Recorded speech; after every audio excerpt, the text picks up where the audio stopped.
money. I'm just getting money. Only making good, my money need a loan. I'm just getting money. I'm just getting money.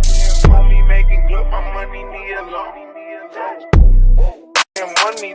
Only making good, my money need a loan. I'm just getting money. I'm just getting money. Only making good, my money need a loan. I'm just getting money. I'm just getting money. Only making good, my money need a loan. I'm just getting money. I'm just getting money. Only making good, my money need a loan. Yo. What's going on? What's going on, everyone? It's your boy, Coach Ricks, man. And this is Coach's Talk, where we discuss all things OU related, college football related, all things in between. Before we get started, please hit that like button, man. Hit that red subscribe button, man. Like the videos. Ring the bell, man, so you won't miss any content that we got going forward. Hey, man, sorry we're a little bit late, man. We was in the background, man, the green room, chopping it up, having a good old time. Like always, my boy, Bishop Franks. What's going on, Bishop? What's going on? Hey, Hey. And then someone who got a little taste last week, they decided they're going to jump back in again the week. Mr. Dwayne Johns. What's going on, DW? What's happening? happening? DJ. I'm sorry, calling him DJ. What's happening? If What's that's happening, okay. fellas? It's you. What's going on? What's Hey, happening? we were talking in the background and everything, man, about what everybody had this perception of Oklahoma and blase. I wanted to ask you guys a question that was just brought up on the email in the last few seconds that we were chopping up in the green room. Someone just emailed me and said, Coach, I really believe that Oklahoma is – hold on. First of all, it says, what's going on, Coach? This is Emily Jones. I am from Pigeon Forge, Tennessee. And my question is, everyone is sleeping on Oklahoma. I really believe Oklahoma is going to be a juggernaut this year. I see them going 9-3. Those 3 losses are coming maybe from Texas, maybe from Alabama, maybe from LSU. Do you guys agree? And if not, what 3 losses, if Oklahoma does go 9-3, do you have Oklahoma losing? Thank you for your time. Great job on the podcast. So if Oklahoma does go 9-3, what 3 losses do Oklahoma have? Go ahead, Dwayne.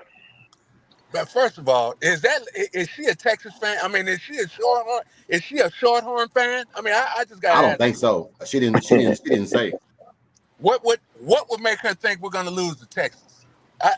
Everybody believes that. DJ, I'm being honest, man. Everybody believes. They think that Arch Manning is the second coming. They think he's the greatest thing since sliced white bread, and I don't know what it is. They just think that he's just going to be that next guy to step up. Look, they had the best roster 2 years ago when Oklahoma beat them, and they still couldn't get it done. Oklahoma had a depleted offense last year, a depleted wide receiver core, and they took advantage of us. No problem. I can go with that. But every time OU has had a good offense and a good defense, Oklahoma's won that ball game. I hear that all the time. Oh, Oklahoma lost. They got beaten, all this kind of stuff because they don't have no talent. I said, hold on, man. I said, first of all, even like with LSU or Texas, I said, let me ask you a question. I said, I'm asking you, LSU fan, if you didn't have any of your wide receivers, patchwork offensive line, and all the people you have missing, what do you think happened? Oh, well, this is the next man up. Okay. Now that's what we're doing. We're not going to be honest with ourselves. I mean, we're just going to really. You're not gonna be doing any winning because all your top wide receivers, all your offensive linemen are out. I mean, we're really not doing that.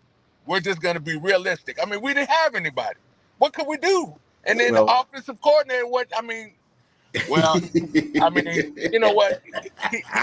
He didn't do a good enough job. I'll say that. Okay.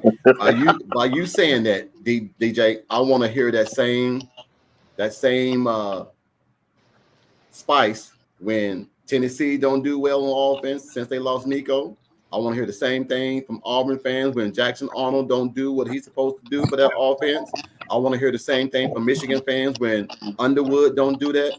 I want to hear all that. I don't want to hear, well, they lost so much. I don't want to hear that. When it comes to Oklahoma, that's the only team that, well, that's Oklahoma. It's next man up. Yes, it's next man up, but you lost all six of your receivers. Exactly. All six. So we know Facts. we know what spring ball is. It's mainly for the freshmen and the underclass to get reps. We already know what we got with the seniors and juniors and people that are starting. We're trying to build that competitive depth from the freshmen. So if you got all six playing in the spring, then they get hurt. You got to go to your freshmen, but they're not ready yet. They're not. That timing is not where it needs to be, like when the seniors and the upperclassmen is. We know, but we don't want to say I mean, them people. I mean, they be making asinine statements. I mean, because that that is dumb. That's the dumbest statement I've ever. We're hurt. Half our team is hurt, but you want to say we don't have talent. Okay, well, we'll see this year. that. Hmm. We will see. I mean, I hear all these cornballs be talking about Oklahoma this. We don't have that. They're not ready for the SEC. Okay, but guess what? I tell you what, if we had somewhat of an offensive coordinator that could have did what he needed to do with what we had, we would have won more games than what we did. So that Missouri game, no way Oklahoma should have lost that game. No way. Yeah, I yeah, mean, that sucked. I can go ahead and say, I can kind of say, I don't know, I can't say LSU because I don't know how in the hell this dude Nussmeyer got out of that damn. That man was down. I don't know how the hell he got out of there. They must have pumped him up with some kind of juice or something. Because they should have lost that damn game by right. Yeah. Yo, man. They Hey, should have lost. Hey, Derek, hold on. Derek, hold on. Derek says, Coach, what's the email? I want to jump in sometime soon. But I tell you what, Derek, you can jump on now if you want to. yes, sir. Let me give some love right quick. Let me share this link and everything, man, so they can jump on in here. Hey, look, I'm Get gonna in put there, it. Derek. I'm Hey, gonna Derek, put it in there, Derek. it's Come on in. well worth it, Derek. It's well worth it. It's well worth it. You'll love Well, it. I I want enjoy it. everybody to get their love, man. Like I said, because when you come on this show, man, it means a look. Me and Bishop started this. I'm gonna be real, Bishop, with them and tell them the truth. We didn't think this show was gonna do that good. I'm not gonna lie to you. I didn't think the show was gonna be as good because I was putting this show up against Jason's show and Jay's show and all that, and they've been doing this for years, years. We've been doing this for what, Bishop? 5, 6 months? Yeah. Man, that's and good. and it is what it is. But our thing is, man, we want this show to be for the people, for the listeners, for everybody that's jumping in, man. I want to give you guys a platform where y'all can come on here and speak y'all's truth. You can jump in the emails and the comments all day, but I want you to be able to come onto the show and spit your fire, as Bishop would say, so you have a voice. So he said I ain't off work, but I'm gonna jump on next time. Just let me. Okay, no problem. Hey, Dwayne will tell you.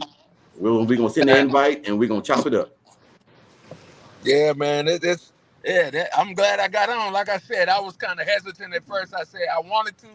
I know I've been wanting to, and it's like just doing the podcast. It just seemed like I'm interested in it. But like I said, maybe Right. 2 days, like a Thursday and Friday, I could probably be able to do it in the evening time.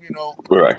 But I mean, I'll be new at it. I know I got to put a lot of content out there, and that'll be hard. And it's like, it's just, I don't know how it works. So y'all might have to break it off and tell me how it works.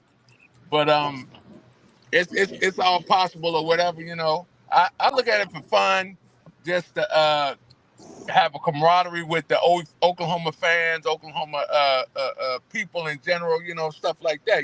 Yeah. Because like I said, I'm in Louisiana, and there's not too many Oklahoma people down here. Oh yeah. And Oh, I yeah. don't, I tell my friend all the time. I tell him all the time. He tried to send me all that LSU nonsense. I tell him, I said, man, that's garbage. I don't care too much for no LSU garbage. That's garbage to me. That's trash. I take it out with the trash cans.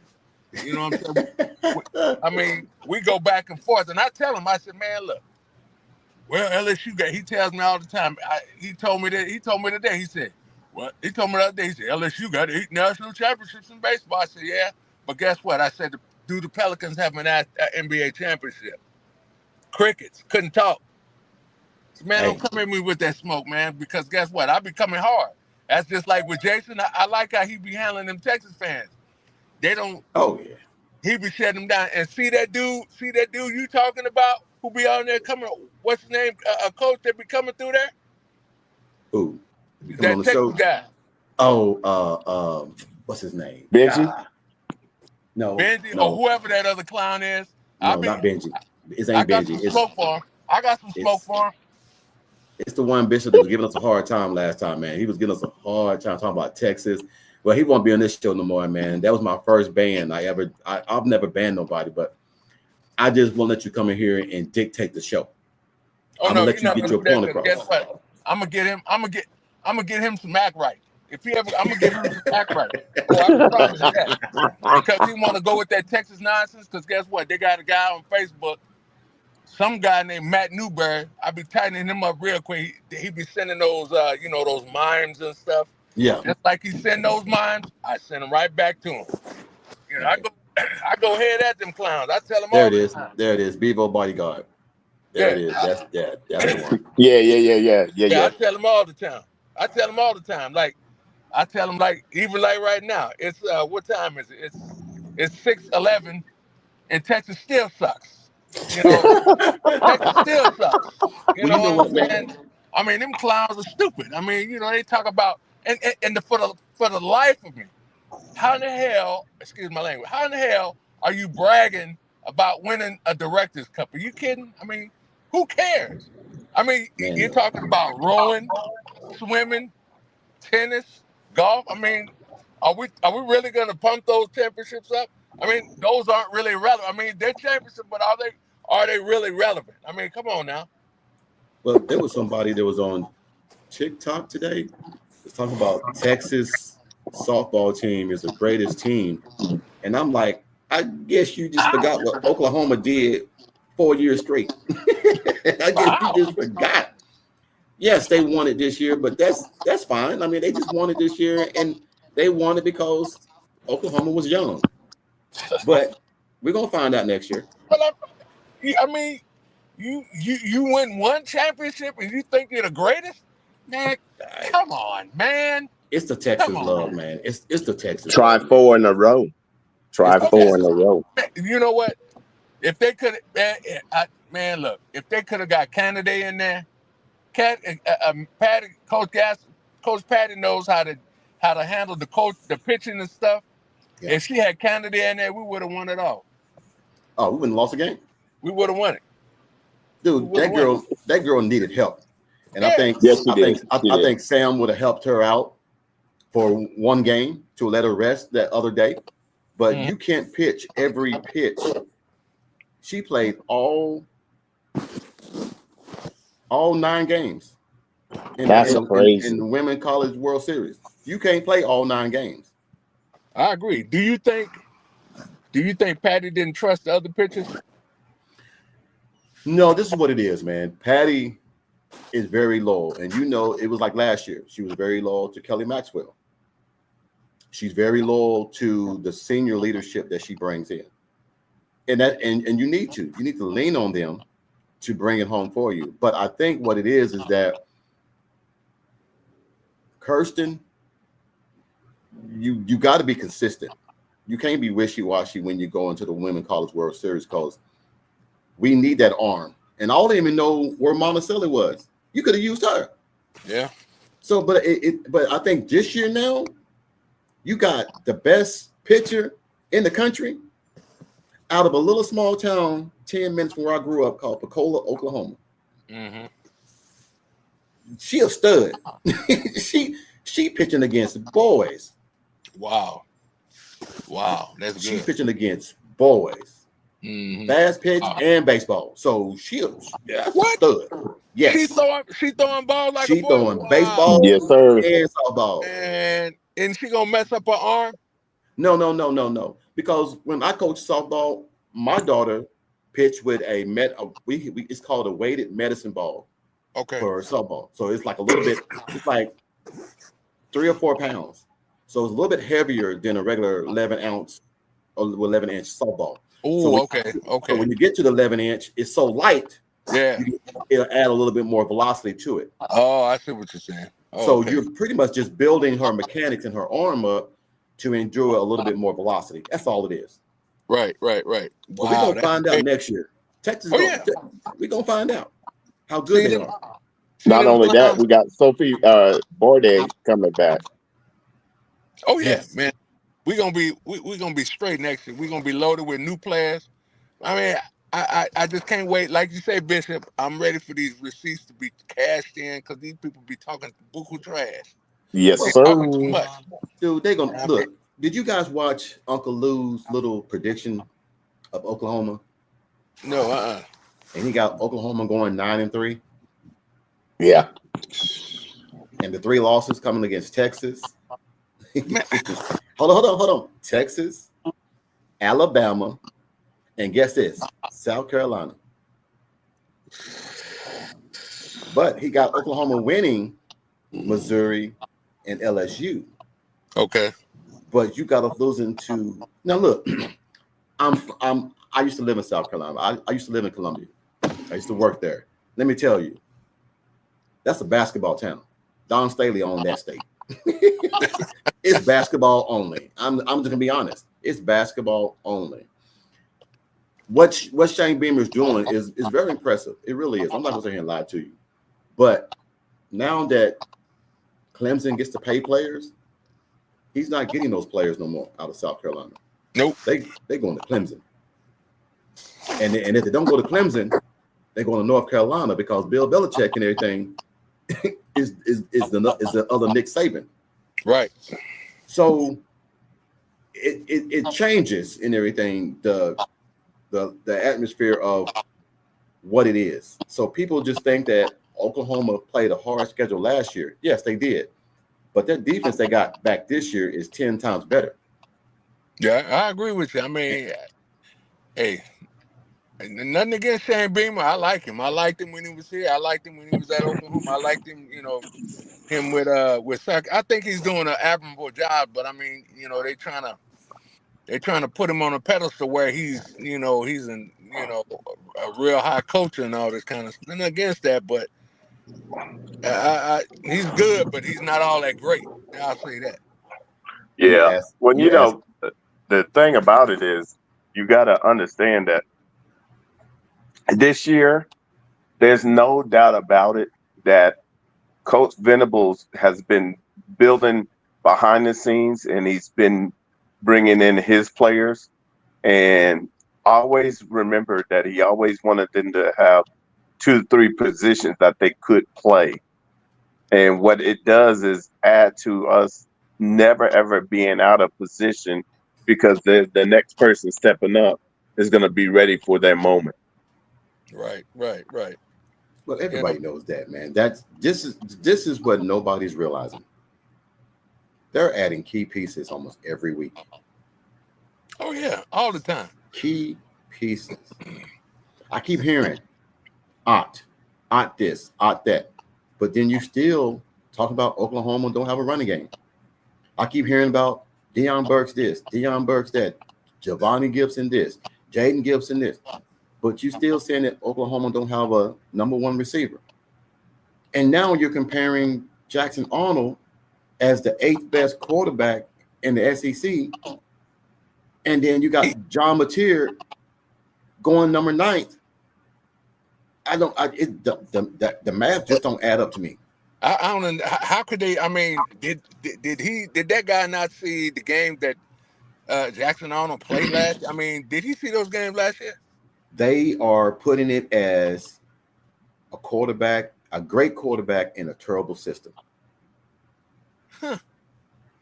In a terrible system, huh? Yes. We'll find out because the receipts will be coming due, I, and he's Look, on the menu. so I mean, I guess so. My question is, if that's the case, then what Michael Hawkins' excuse was for those games that he had and we won? I mean, what's the excuses for that? I mean, what are we even talking about here? I mean, because this man, okay, granted, you know what? I'm not going to down the kid. You know, I'll say did he have any kind of quarterback coach that was going to help him and develop him? That's number one. Because number two, I thought, when Seth came on board, I thought he was going to do a little something. But then as the season further went on, this man didn't know what he was doing. No. He didn't know what he was doing. Even the Texas game was the showing part. I was hearing ramblings. This dude would sit up there, whatever game plan they had, they scrapped it, and he came in with something else. Yeah. I couldn't believe it. I couldn't Well, believe we all knew that Kevin Johns called that Alabama game. we saw that. We saw that. We saw that he called that game because Jackson Arnold only threw the ball 11 times that whole game. 11 times. Look, if you're a 5-star quarterback, you should not. This is when you know it's bad, guys. Let's just be realistic. If you're a 5-star quarterback playing for the University of Oklahoma, and they handicapped you so you can only throw the ball 11 times, what does that tell you? They don't trust you to throw the ball. Nope. And so, and to your point, Coach, you did say that Seth Luttrell was a Joe Castiglione hire. Yeah. They didn't want to go into the. They didn't want to. Oh, I'm sorry, John. I'm gonna tell you this. They didn't want to go into the coaching search and spend money and resources. Why not just hire somebody that's already on staff that's done that? Now, you and I both know we've seen people that give out false resumes to get a job, but then when it's time to produce, you find out they don't know shit. I was even thinking about, before they talk about after they hire, they had some station or some YouTube channel talking about, the plays that Seth Luttrell was winning and all, running and all this kind of stuff. I kind of got excited, and I'm thinking, well, where was all that at when he was at? Where was all that at? And then I'm thinking to myself, maybe this guy had somebody else calling the plays and he was the head coach. That's the only thing I can say. There's levels to this game. His name is Grant Harold. Yes. But I didn't, man. His OC was calling those plays. It was not set. Now we could put a tag next to it, code this and code that. We went from a coordinator that didn't know what he was doing to a tight ends coach who played OC who didn't know what he was doing. I'm surprised he's still at OU. Look, Joe John's a great tight ends coach, but that's all he is. And just like DeMarco's a great running back coach, but his rotation sucks. Well, somebody need to light a fire under his butt, because guess what? That what he put on last year was horrendous. A lot of those, you know what? A lot of those games, they could have won with better running. But we ain't got to worry about no more.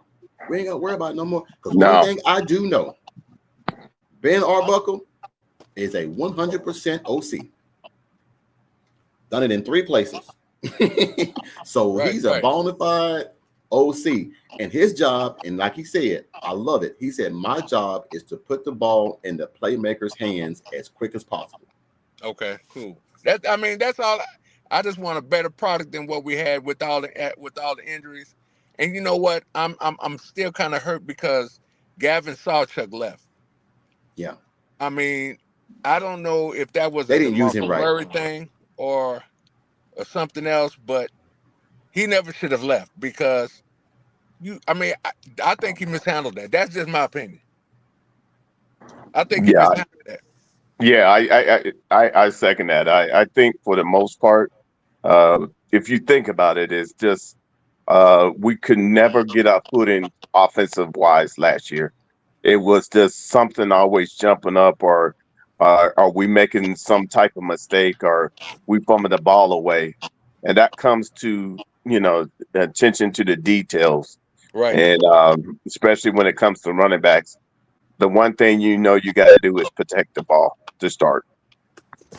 Man, I guess he forgot what Coach Bob Stoops did to him when he fumbled the ball. I guess he forgot about that. But when Tatum fumbled the ball, not once, twice, and he was back in the lineup. I don't understand that. Well, I'm gonna tell you what that is. And with me being a coach, I'm not gonna say a lot to you. It's that sometimes we get lost in our own way of thinking. Is that we have to think outside the box. Is that some of these guys and everything, man, these days, they are prima donnas. And you have to be very careful how you talk to them. Those old-fashioned ways of talking to a kid and cussing them out and doing this, you can't do it no more. No, them days are over with. Because when I was growing up, my coach would grab me by the helmet, shake me around, do all this, call me everything in the book. But it made me better. It didn't make me worse. I got tough skin. You got tough skin. Bishop got tough skin. These kids these days, they don't have tough skin. Man, I remember just look like who's in the building. Look who's in the building. What's up, one-eyed stepchild. What's up, the legend? Yeah, I'm sorry I'm late, fellas. I had to, man, my belly was eating through my backbone. I had to get me some Beatles. You good? You good, man. What you laughing about, Coach? Well, you look, man. Every time you talk, I hear my wife saying, "Boy, he is country as hell." Well, you was talking about something that hit home while I was in the backstage, Coach. I remember my coach at Luther, and we was playing Meeker, and I got burned. I'm talking burned by their wide receiver on an out pattern. Yeah. He grabbed me by my face mask, pulled me into his face, shook my head, skull, his dipping skull, and his skull was hitting me in the eyes, and he chewed me out and told me, "Don't ever let that happen again through this game." And you know what?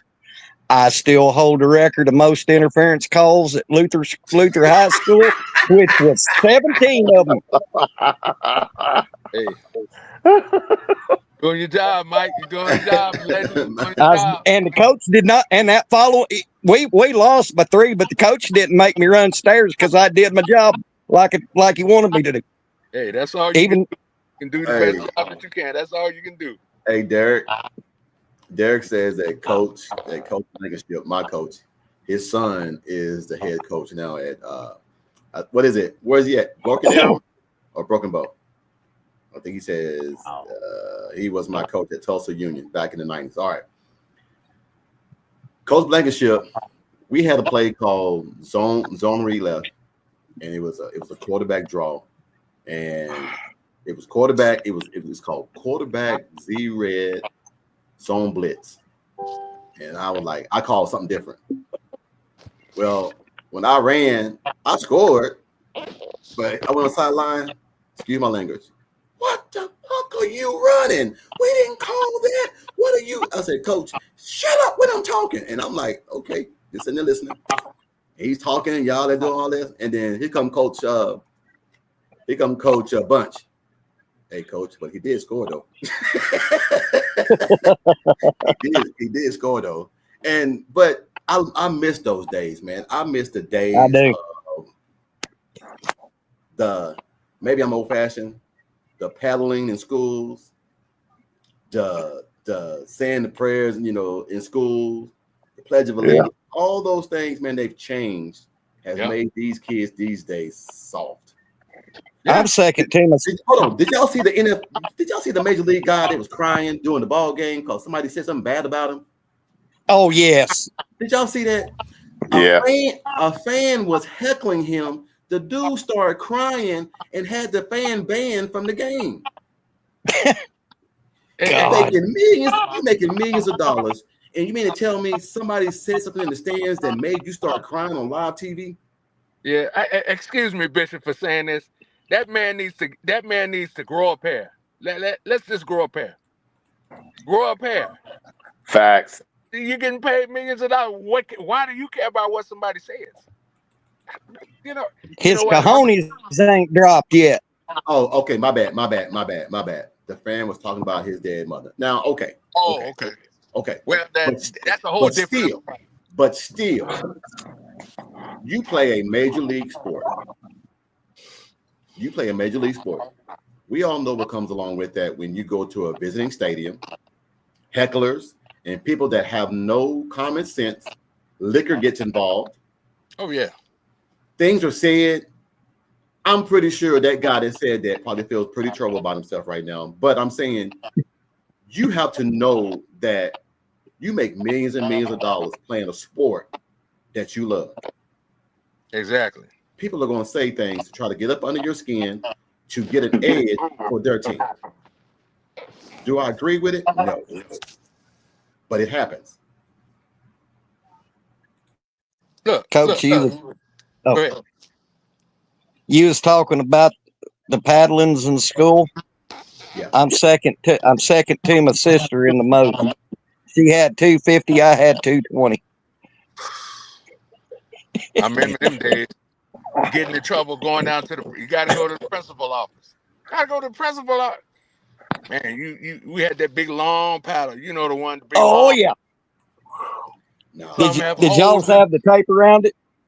No, yeah, on the handle, yeah, and then they had holes in it. Man, Yes, sir. better yet, do you remember this word, swats? Swats. Yes, sir. Now that's an old word, swats, No. but they don't do that no more. Nope. Our principal called it BTA. He said, Beat that ass. Beat that ass. That's what he called it. He had a pedal. He had a long. He taught woodwork, a wood shop. Mm-hmm. Ooh. And he made a paddle. It was about that thick. And he says, we're gonna make this a fraternity club. And every time he whoops you, he say, welcome to the fraternity club of BTA. And I was like, what's BTA? He was like, beat that, and then you can finish the rest. Yes, sir. Yes, sir, man. But those are the good old days, man. Those are the good old days, man, that we all talk about. But I just wish that, man, that it was different. Right, I agree with you. But guess what? Hey, on that note, the high school I went to, I was ashamed of because their football team was terrible. Northwest Class and Purple Knights. Yep. Ooh. I mean, that school, man, it was, man, I graduated in 1988, man. We had the worst. First, I started at Northwest. I started at Classen. I forgot what it was, but Classen Commerce was what it was at that time. Yep. I only went there for the 8th grade year. Then they closed it down, and then we all got shipped to Northwest Classen. I really didn't like the school. The football team was terrible. Terrible. I forgot who the coach was. We had a coach Wasn't Coach Anthony, was it? I don't know. I can't remember. We had a coach called Coach Poindexter that one time. Yep. And I went to Northwest one year. Yeah, I mean, it's just, man, that guy. I mean, Coach Poindexter, he was crazy. I mean, it just, and then they had another guy before him. They had this one dude. He had 3 fingers. One of them was like cut off halfway or whatever. That was Coach. That was Coach Anthony. Yeah, man, he just talk about you always get on your haunches, always get on your haunches and all this kind of. I'm like, bro, this dude. I'm like, again, they always lost. They always be losing, and I'm like, man. And I always wish, because my cousins and all that, they went to Douglas and, Douglas, Millwood. My aunt and uncle went to Millwood.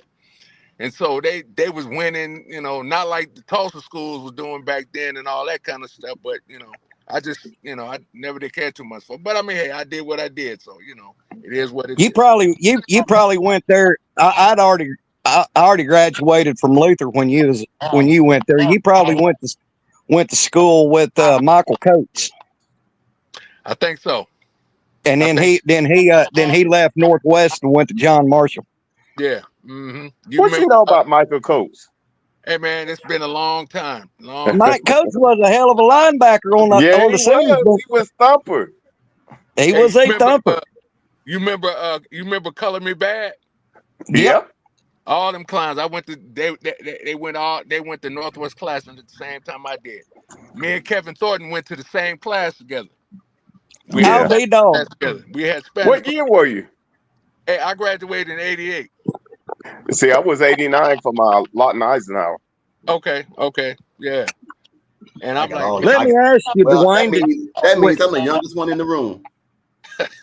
let me ask you, Dwayne, because like I said, I only went to Northwest. I graduated in '83, but I Okay. went in like 1980. Uh-huh. And do you remember the drunk English teacher, Maxine Householder? Oh man, when was she there? She was in there. She was there forever. Now I got there when Classen closed down. I got there, I believe I got there. I graduated in 88, 88, 87, 86. I believe it was 86 Yeah, or she would 80. have still been there. Yeah, I can't remember, but I knew they were talking about somebody. And we had a math teacher over there, math teacher named Mr. Clark. Man, he was cool Coach as Clark, man. That man was Leon Clark. man. That dude was cool as a cucumber. Man, look, I was failing math so bad, man. That man gave me a D to pass that class, and I know I was failing. Man, he gave me a D so I get man. I'm like, man, look, I love Mr. Clark. He was cool, man. You know what I'm saying? Oh, Coach Clark. You know, he was well before after I graduated from Luther, but he was a friend of our family. Mm-hmm. So I went way back with Leon. Oh yeah, man. It was like, y'all going back to the 80s.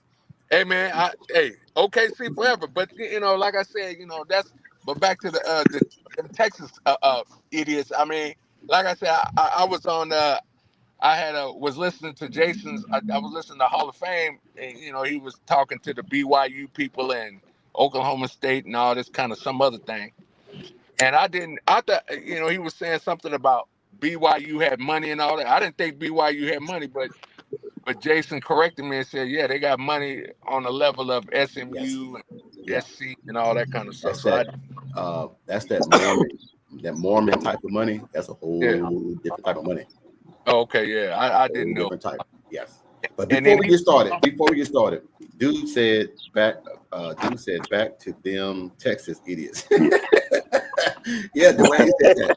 Before we get lost, we got 6 emails, and then we're gonna jump on some points that I want to ask you guys about some key I'm games. sorry, Coach, for getting y'all off point. Me and Dwayne was. it's all right. Nah, we're good. Hey, we're good. We're good, look, Mike. look, man. This show is, trust me, we doing good. Our numbers are always good. I don't worry about that kind of Mikey, stuff. Mike. Our numbers Yeah, are good. you know, Always. Coach, I'm glad me and Dwayne got to share this because you and I have common ground because me going to Southeast Oklahoma every year summer, and me and Dwayne has common ground because at one point I went to Northwest Classen, he went to Northwest Classen and knew pretty much the same people. Hey, Yeah, I mean, hey, it is what it look, is. see, I look mean, at that. it's That is crazy. why I watch the podcast. Trust me, man. People love. Look, it ain't got to be just about football. It still got to be about life. It still got to be about conversation, brotherhood, and all that. It just can't be about football because everybody does that.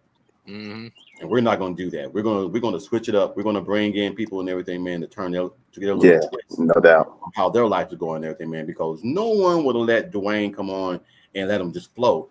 This podcast let everybody come on and get their shine on and everything, man. So whenever you want to come in, And Dwayne's oh, welcome on my channel anytime he wants to come on. Coach, can you send me his email? I definitely will. But we're gonna Okay. jump in some of these emails, man, because we got some, man, for Bishop, Okay, let's go. and we also got some and everything, man, for Dwayne. Dwayne got one in here from last week, which kind Hey, of but Coach, shocked me. say, Yes. Coach, let me tell you. Look, your boy Yes. Derek. He liked that. He liked that little saying, huh? He liked Yeah. that, huh? He You said, liked that, huh, Derek? back to them I got Texas more of those idiots. too. Got a bag of those. He said, Derek said, I respect what Coach stands for as far as a mentor. Hey, man, that's what it's all about, man. Nothing but respect. But this is what we got. This is from Doug Banks. He said, what's going on, Coach Ricks and the panel? This is Doug Banks, and I am from Concord, North Carolina. We met a few months ago back at a North Carolina officiating committee, and we were talking about certain things that officials need to address this season and talking about rules and things like that. I remember when you were asked a certain question by the panel about NIL, and the answer you gave was brilliant. I never thought that a person could break it down like that, and it makes sense. So my question to you is,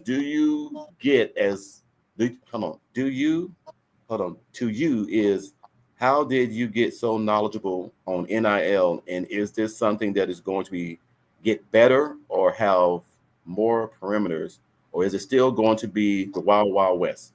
Thank you for your time. You guys are doing such a great job, man. I see why this podcast is growing at accelerating rate. Also, I just want your support base to know that what you did last week, bringing on a member out of the comment, was outstanding. I think that needs to be noticed. I think it needs to be addressed that you might be one of the most down to earth and honest coaches I've ever talked to. Good luck with the podcast. You guys are doing a great job. All right. There's a lot there. I'm not an expert on NIL, just that both of my daughters went through it. So Right. I kind of know a little bit about it, but there's always going to be some gray areas in that. And what we did was we let our girls go in there and negotiate their own contracts. We just stood back and watched them make the decisions for them, because I don't want to make a decision for my girls. It's not about me. It's about them. Long as they're happy, long as they get what they want and everything, I'm cool. So I'm not knowledgeable about it. I think it's still the wild, wild west. I think with the what you call it, the gain share. No, it ain't the gain share. It's called the revenue share. With the revenue Yeah. share this year, that's just the money that they will be able to know about. That's what the money that they know. Every school's gonna get 20 million to distribute it any kind of way they want. You still gonna have NIL. Don't think you won't, Yeah. because it's gonna always be there. So let me pass this question to you guys. Do you guys think it's still going to be the wild, wild west, or do you think that the parameters that they're doing this year is going to make a big difference? I feel that I have an extensive background in NIL. I feel that the way they presented it when it first came out, they knew it was so vague and that it would grow legs and be able to run its own course. I Yeah. think right now we're on a precedent, but I still say without a collective bargain, we're still not close. Okay. Dwayne? It's it. Oh, go ahead, Dwayne. I think I still think it's going to be a little bit of both, and the reason why I say that is because, like you said, like Bishop said, it's really not going to be. There's no clear lines of where everything is going to be. Yeah. I seen something the other day. They were talking about that they're going to be allowed more scholarships, but they're going to have up to 105. But again, that's still not set in stone. I mean, they're coming out with all this stuff, but they haven't really etched anything in stone. And and A lot and, of and that's variables. that's the thing. And the thing about it is, who's to say? I mean, even if you get a 5-star kid coming in, another quarterback for 29. Okay, well, this guy's asking for 5 million. You got $20 million.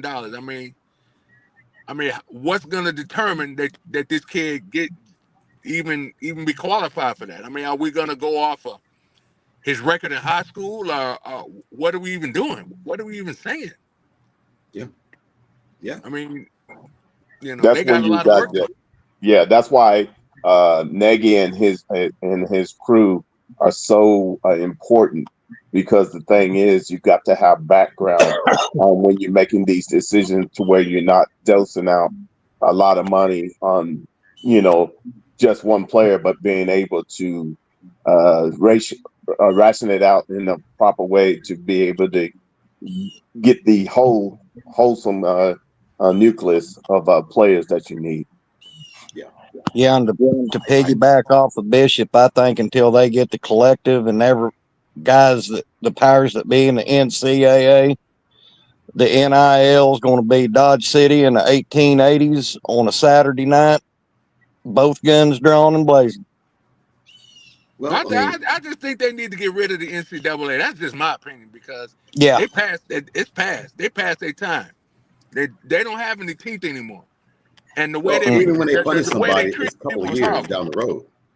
Even if they punish somebody, they wait till they still haven't done Michigan's punishment yet. and that was 2 years ago. And we're yeah, still that's waiting to see crazy. what the I don't even think that's gonna happen. well, Michigan punished Uh-huh. themselves. Well, hell, I'll give you a good example. And Dwayne and Bishop and you, Coach, probably remember this.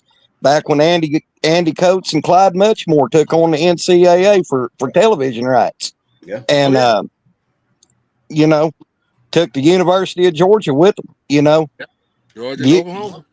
Yep, Georgia and Oklahoma sued the NCAA and won. But what happened? Georgia and Oklahoma got put on probation the very next year. Yeah. And you know, for there's a name for it. I forgot the name.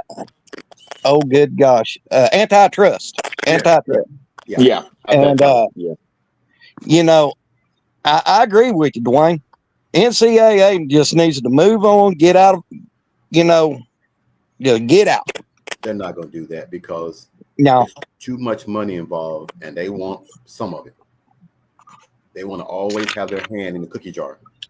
So NCAA is going to always be there. Yeah. That's crazy. All right. yeah, unfortunately. Let's move on to this next one. So, what's up, everyone? This is Maurice Jackson, and I am from Dallas, Texas. I am a lifelong OU fan. Coach Ricks, your niece Keandra turned me on to your podcast. I think what you did last week, the listener was Dwayne, was outstanding. I think a lot more podcast creators need to implement the listeners and subscribers to the show.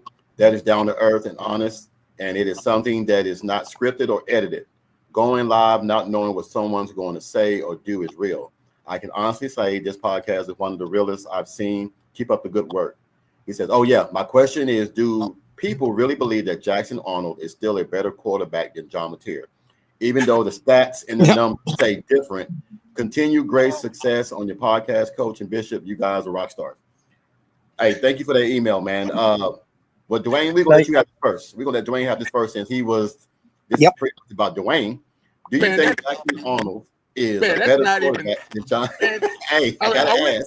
I mean, are we really – I mean, because – how many stops has Jackson Arnold been at? I mean, are we really doing this? I mean, his record speaks for itself. I mean, you know what? He's a better quarterback in my mind. I haven't seen him play, but I've seen him, doing the practices and doing the other stuff, but I need to see him play. It seems like he knows what he's doing.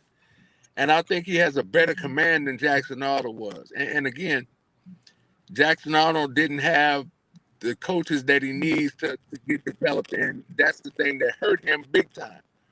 Yeah. And I mean, he lost his I mean, whatever game there was that he got yanked out of to put Michael Hawkins in there, I think that hurt his confidence. I think it really, really shook him. And even though he still got it back, it was in the back of his mind. He was afraid that he was going to lose it. I mean, man, he was in a no-win scenario. I mean, I give him that. He was in a no-win scenario, but at the same time, man, there's so many layers to that coach and the panel. There's so many layers to that because, his mechanics was bad. I mean, you can't be fumbling the ball, man. You get the ball back, and it's like, man, you can't give him the ball back, man. But that's Dwayne, all I got to say. It wasn't his mechanics. I don't mean to interrupt you guys, but go ahead. As a quarterback who played in high school and college, one thing that has always been known, you cannot put the ball on the ground. That's the main thing. And if you watch the games, we've all watched the games. We've all gone back and watch it. Though that game against Tennessee, he was throwing the ball in triple coverage. The time that we broke down the film, I think it was me and you, Bishop, on the show. If he would have gave the ball to Barnes, he'd still be running. But he kept the ball and got hit on the end. Jackson Arnold just got nervous, and the game and the bright lights got too big for him. That's all it was. And there's no shame in that. But don't think because you left Oklahoma that those mechanics and everything that you did last year is going to change. Yeah. Oh, yeah, I agree with that. Dwayne, I got a question for y'all on this topic. What's up? Would y'all be hard pressed to say that the difference between Jackson Arnold and a good solid quarterback? I won't say great. I will say a good solid quarterback. That given the situation last year, a good leader, a good quarterback, etc., would have found a way to shine in those situations. And Absolutely. Jackson Arnold never showed me nothing. Absolutely. I don't think this is just me speaking now, not the That's panel. me speaking too. But I think as much as Jackson Arnold claimed that he was a leader, he wasn't a leader. He wasn't being a leader. And this is just me. I think that some of the locker room, they lost faith in him. That from the coaching all the way down to the players. I just think Yeah. that they really didn't well, trust you him. know, if you go back and look at our good, great quarterbacks like Kyler, Baker, Sam, Jason, even Josh Heupel, those guys, you knew who the leader of that offense was without a doubt. Oh, Yeah. absolutely. But but with Jackson Arnold, you didn't know nothing. You didn't know who's what and what was who. You know, Well, am I Yeah. wrong? Am I wrong on that? Well, here's the thing: is his preparation, lack thereof, still doesn't make keyword. no mistakes that he cannot he cannot fumble the ball when your defense has put you inside the 5 yard line. If Exactly. nothing else, we got to get a field goal. No, Exactly. Bishop, you all know this. How many times have we last year at halftime had a game show, a podcast, and we're praising the offense and all this, and then Facts. after the ball game, we're pissed off because what happened? Here's the thing: when Oklahoma got the turnover on the 5 yard line, that's when you put Xavier Robinson, big ass in the I formation, 2 tight ends, 12 personnel, and Sir. you go get that. There ain't no such thing as, well, let's go run play action or pistol. No, no, no, no, no. Old fashioned smash mouth football. 12 Yes. personnel, I formation, or in Facts. or better yet, just snap the ball to Xavier Robinson and put 2 tight ends in the backfield and let them just go behind him. Coach, I'll Yep. give you an example of that. Yeah. You remember Leonard Fournette? Yeah. My Yep. Yeah. son, my son went to school with him. Man, they was playing a Bad game boy. before Bad boy. a game before they get to the championship. Man, the team they played was not Holy Cross, but Romo Raiders. Them people could not stop Leonard Fournette that whole game. Why? They Romo fumbled the ball. I think they were at the 10 yard line, 5 or 10 yard line. Leonard was killing them all day. Why in the hell would this coach, excuse my language, why in the hell would this coach want to throw a fade route? Why? I mean, why? What are we doing? I mean, a fade route. And then one of the referees I worked with a guy who knew one of the referees at the game. He said he couldn't understand why they just didn't give the ball to Leonard because Leonard was killing them all game. And see, those are the kind of plays that kill me. You overthink a game. That's just like with Marshawn Lynch. Why would you throw the Thank you. ball I was instead of just getting ready running? to say that. Yeah. Why? Why would you You why got would the you do best that? running back in the NFL. And you're on the 1 yard line and you throwing a pass. Come on, man.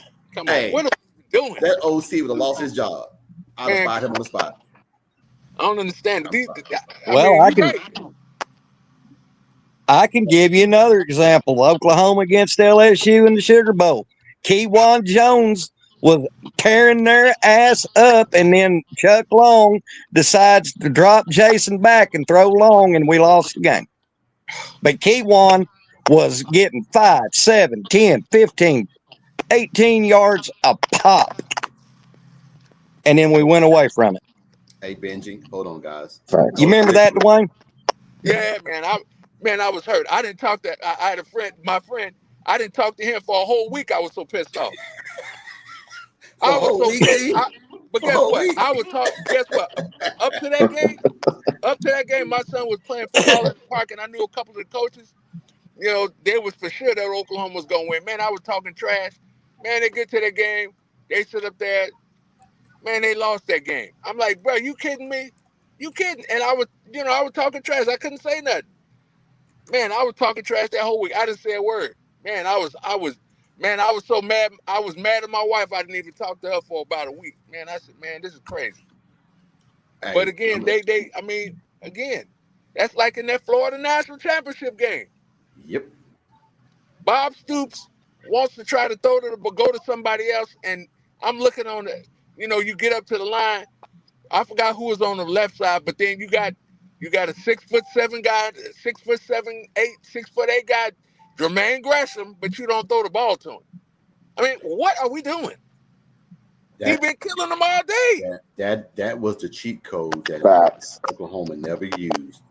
I keep hearing people talking about what if DeMarco would have played. You didn't need DeMarco if you would have just used Jermaine Grissom. There was nobody that was going to guard Jermaine Grissom. Nope, nobody Nobody. killing them.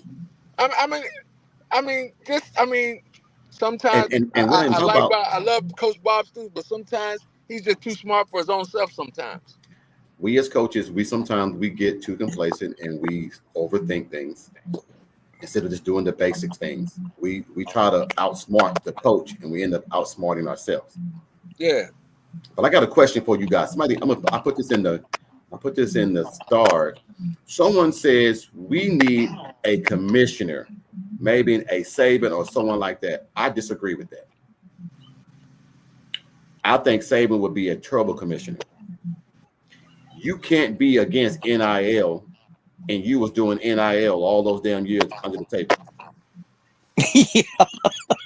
Yeah. I'm just being honest. Now, for those saying, well, coach, there's no proof. Everybody and their mama knew that Saban and his car dealership was paying those guys money. I don't care what you say. No, coach, I'm telling you. I've got players that I've talked to that played for Saban that told me, you think I went there just to play for Nick Saban? I went there because I got paid. Oh yeah, absolutely. I agree with you with that. But at the same time, now we're going to even go that we're trying to say that now that it's not going to benefit you anymore. Yeah. Now that it Thank you, don't benefit Benji. Thank you, Alabama Benji. or you anymore. Now we're gonna say that now. Now that you're out. But guess what? They've been doing, like you said, they've been doing that.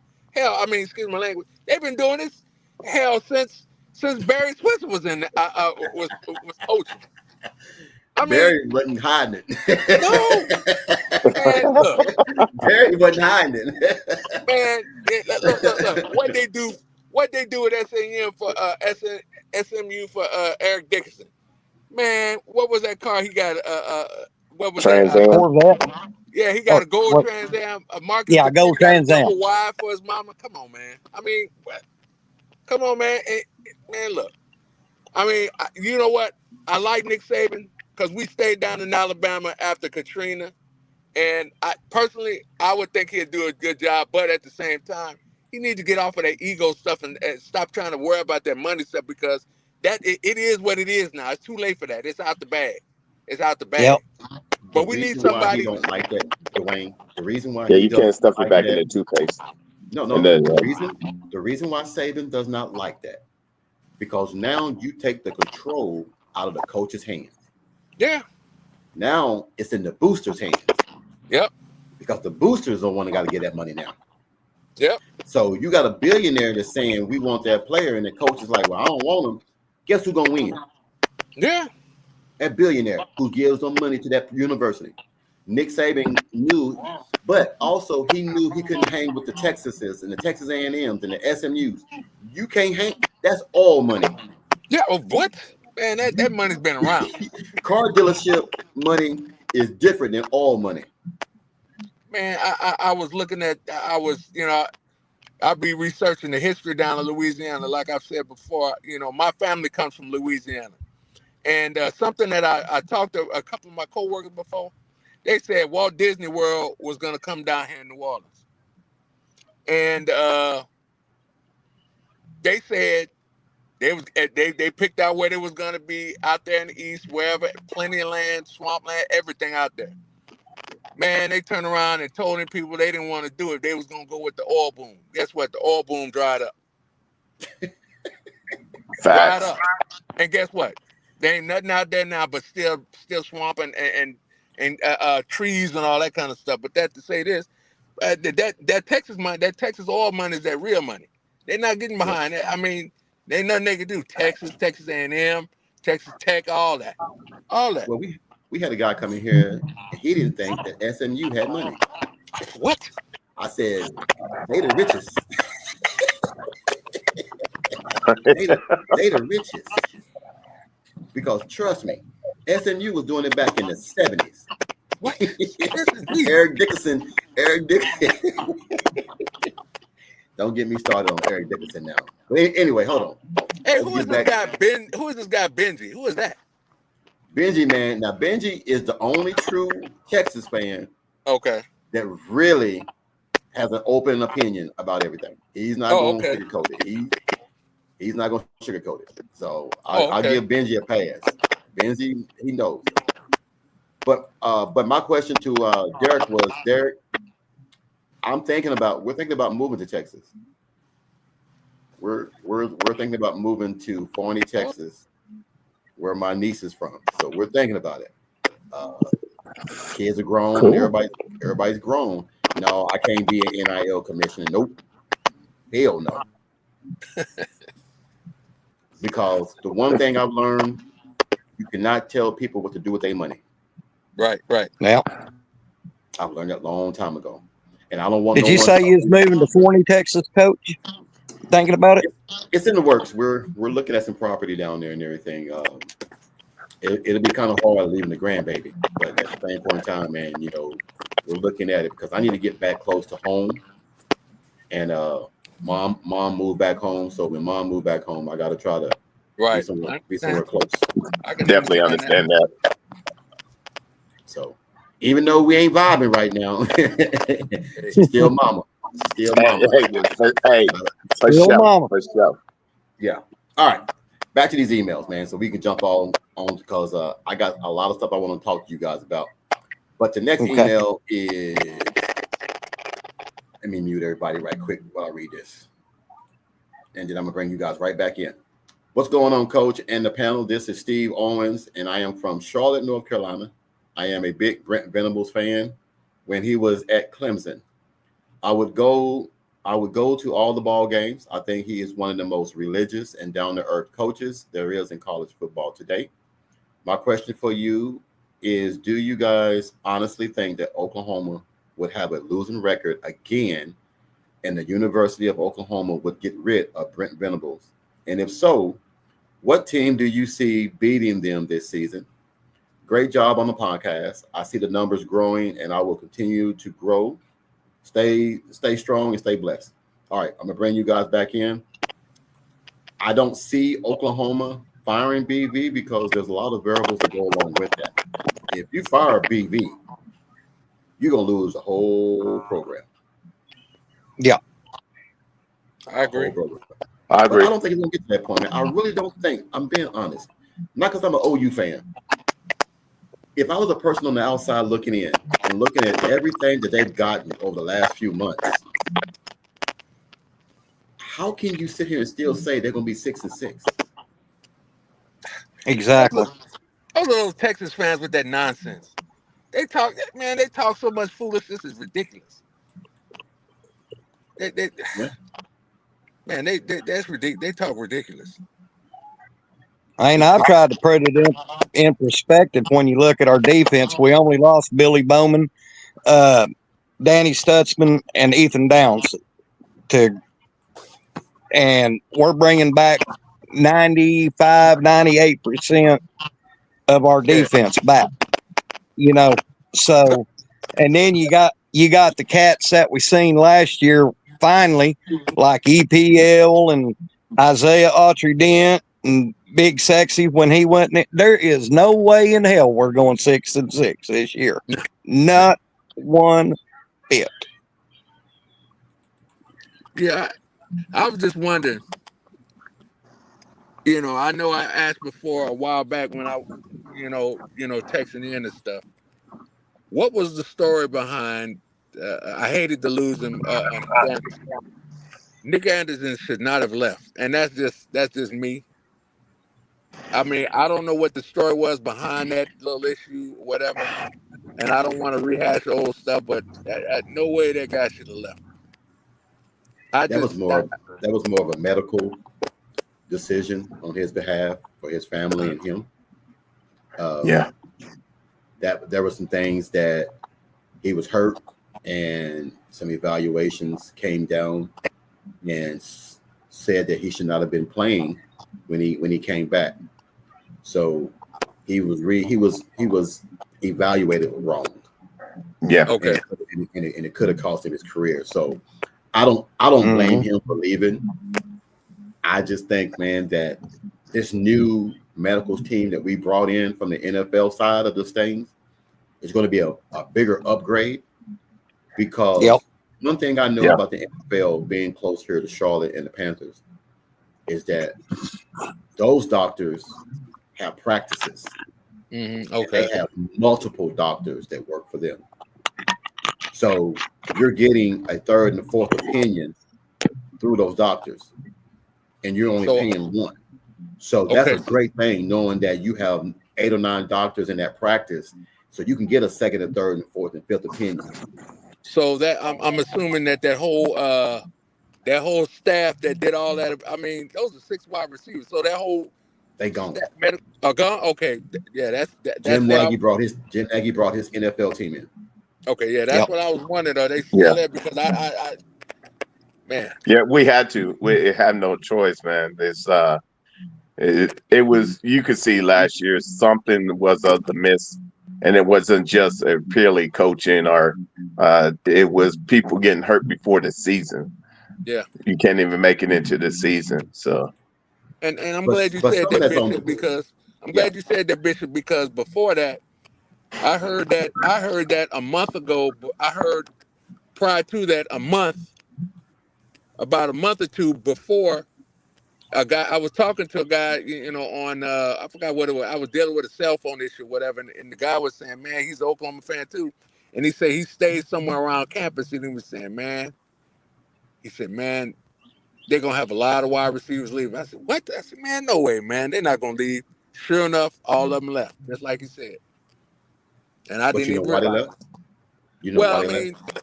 No, I at that time I didn't know. But I know it had something, because all of them were injured, so it had something to do with the injuries at that time. So, not only that is when you're going to start over, and you have all 6 of your receivers go down. Right.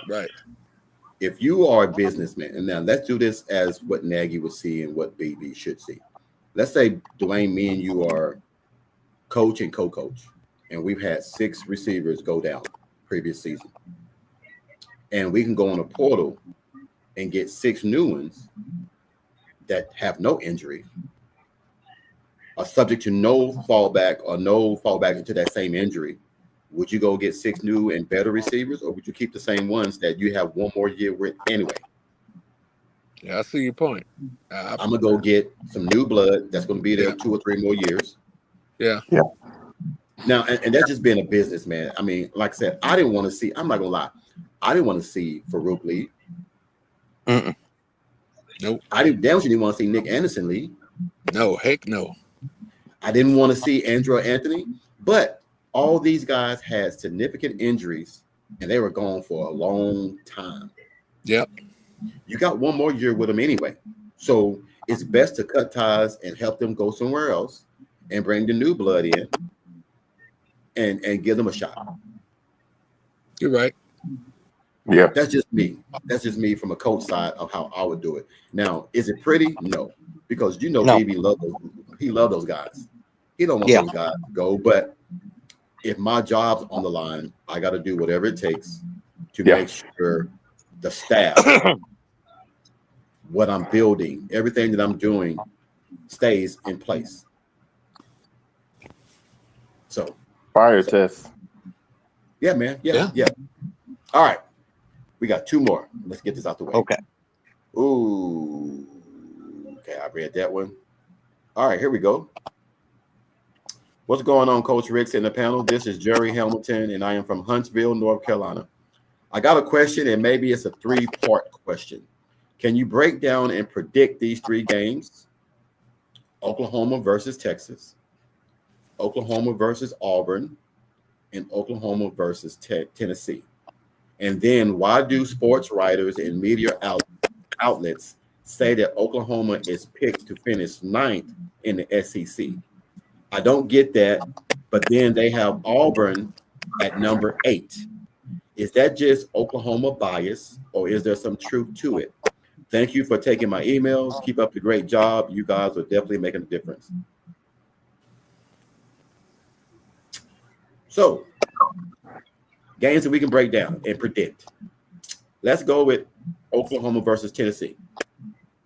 Yeah. What's y'all prediction?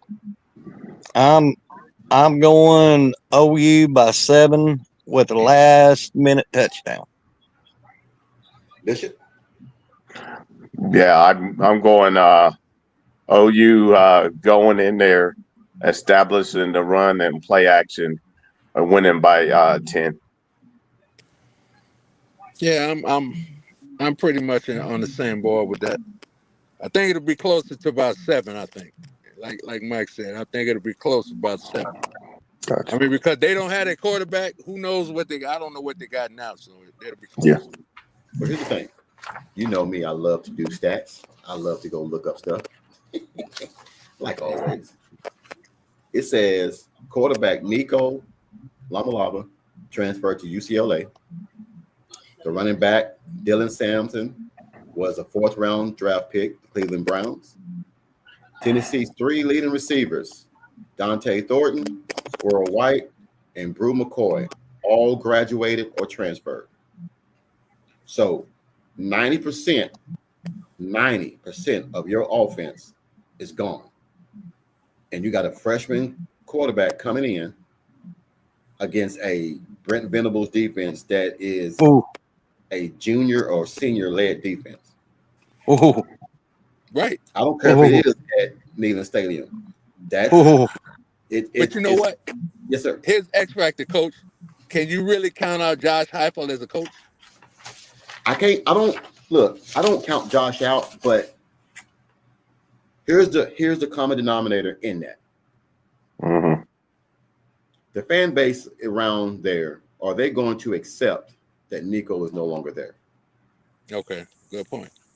And you got a Band-Aid. You got a Band-Aid on because you didn't go get no one to really replace Nico. So you're asking this guy, and I love Cam Newton's saying of this. That quarterback they got, he's not a game changer. He's a game manager. Right. So is he going to manage that game, or is he going to go out? Because if they get down, you got to change from a game manager to a game changer. Right. And I don't think with your 3 best weapons. Now, don't get me wrong. Tennessee does get talent. They do get talent, but you're asking these guys to do something that's never been done. Look at last year. Out of everything that I just mentioned, 90% of your offense, you beat a team last year that quarterback gave you 21 points. Jackson Arnold gave Tennessee 21 points. So if we didn't have those 21 points, if Jackson Arnold would have just played normal, with no turnovers, OU wins that ball game with a terrible offense. So now you're asking a experienced John Mateer, an experienced Jaden Ott, an experienced offensive line that's going to be back, and the X factor in this game. I'm going to tell you right now, and you can say I'm full of shit if you want to. JJ is going to be a factor in that ball game. So, yeah, when I break down film, what I definitely have learned is that with all that they have lost, continuity is the key to be able to defend your territory. Whereas Oklahoma in this year, we already had a defense, but now to have a offensive coordinator, quarterback coach, and the actual quarterback come as a group of 3 to our university, to add to our defense, it allows us to play free on that side of the ball and be able to implement all 32 defenses that Coach Venables has in his playbook. Yeah. When Benji, when people say things like this, I want to say one thing. No one has ever had to go through what BB went through under a new NIL deal. You wonder, that's why Nick Saban ass got out. You wonder why Lincoln Riley shipped his ass to USC. You wonder why a lot of these coaches are terrified right now because NIL is changing everything for all these coaches. There's going to be a lot of teams that are normally not losing because you're not getting those players no more. You can stay home now. You ain't got to go to Alabama. You can stay home now. You ain't got to go to Georgia. You can stay home now. You ain't got to go to LSU to make your money. All I'm saying is no one had to deal with a depleted program. Nope. Depleted. When Kirby took over after Mark Richt, he had a stellar offense, stellar defense. When Nick Saban took over, I tell you right now, what's his name, son? Damn it, the old coach for the Dolphins. Shula's son. Left Nick Saban a stellar offense and defense. Right. You talking about Shula? Example. Yes, another example. When Sark took over, Herman had him a top 5 recruiting class when Sark came in. He still went 5-7 with a stellar. I'm just telling you guys, it's hard, the beginning of an NIL, and money is what drives these kids now. It's not about, hey, you're going to a school because you love the school. You're going to that school because I want to get paid. Period. So yes, BB has the 2 of the worst 3 losses in school history. Yes.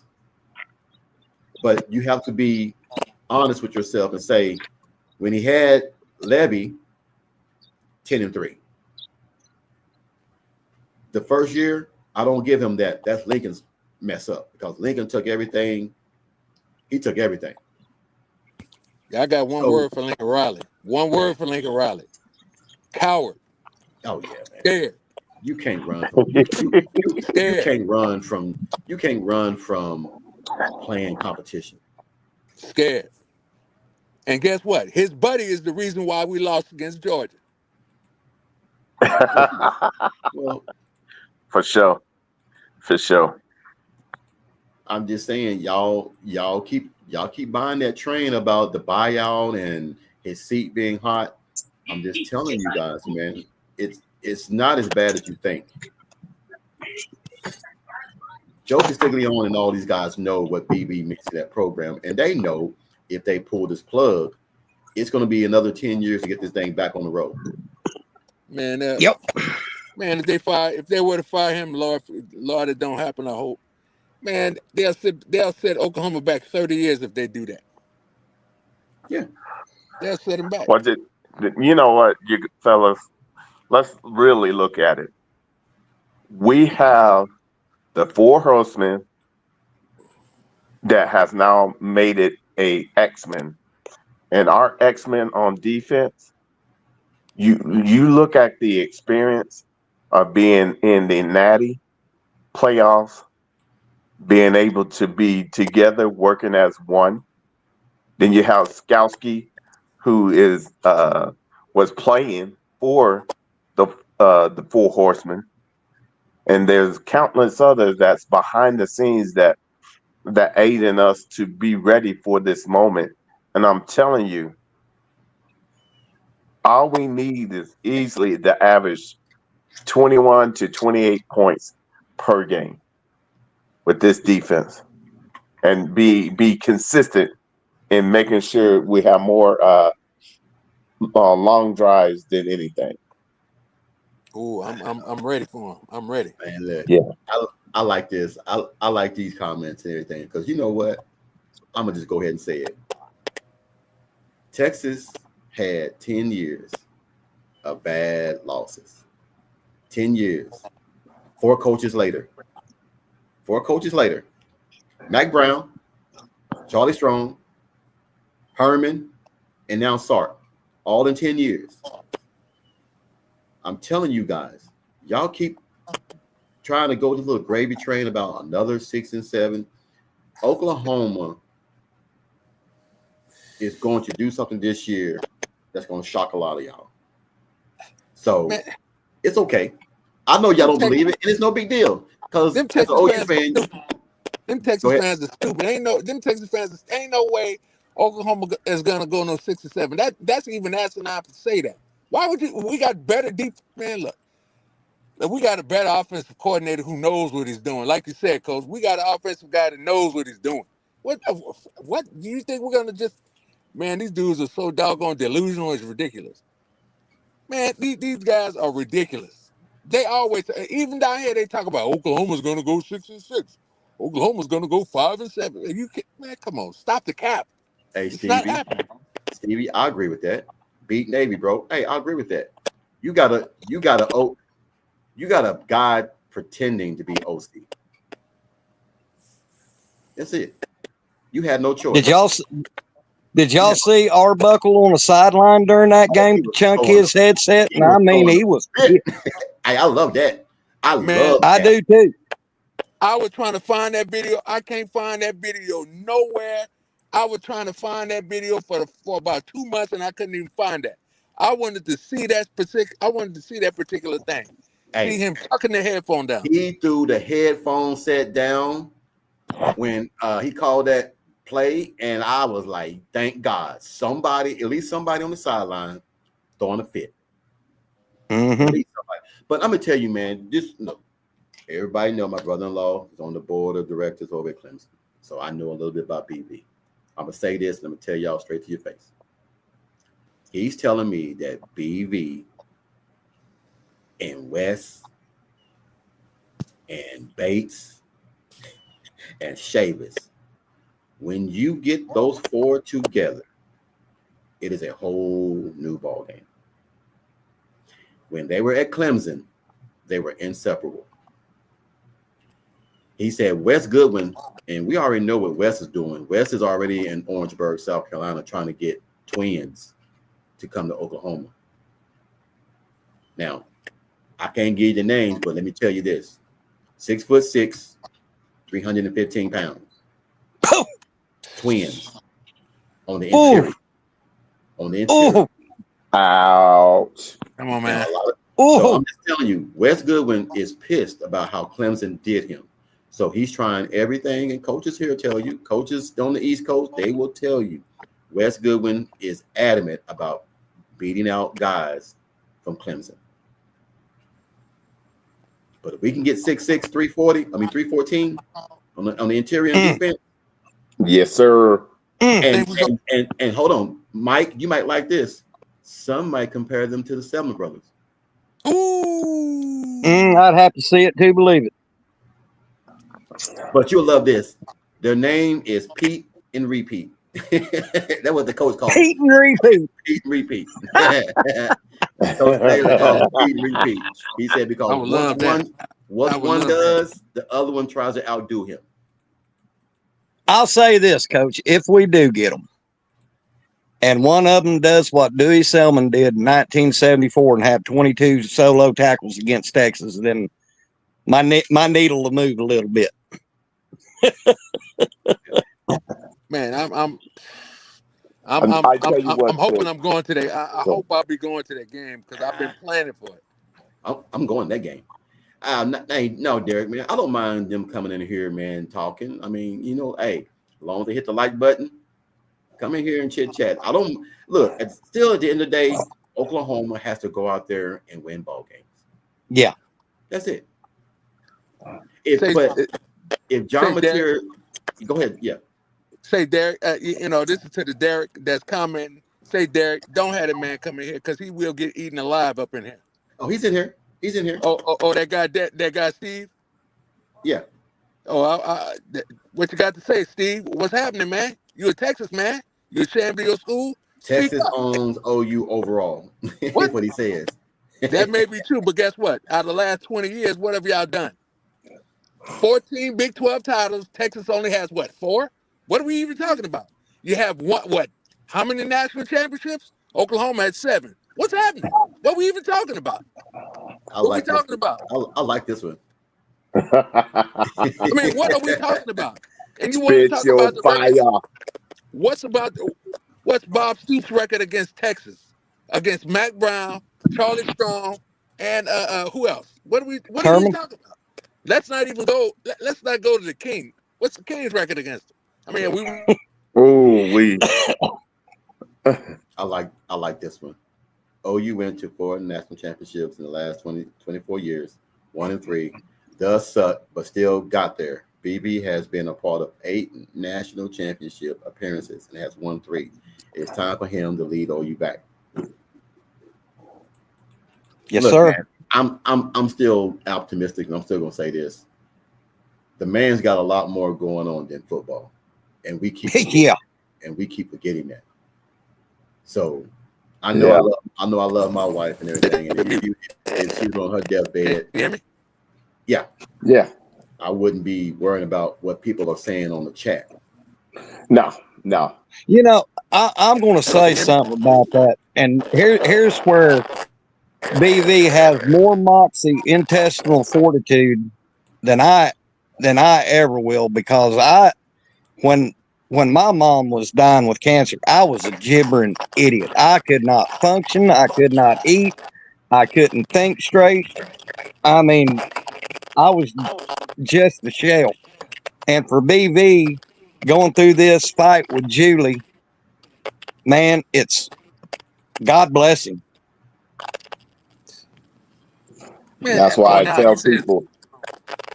Go ahead, That's coach. why I tell people they need to understand that he is a true warrior, because understand he's standing 10 toes down at home as well as for the University of Oklahoma. That's why he needed to have people around him that can hold up his arms and do their part to keep him going in the right direction. Man, listen to this Hey, guy, Steve. What hey, he say? hold on. I got it. Third string should beat Navy. Okay, this is what I'm gonna tell you, Steve. Since hold on, we football. Everybody should be a football expert on some point.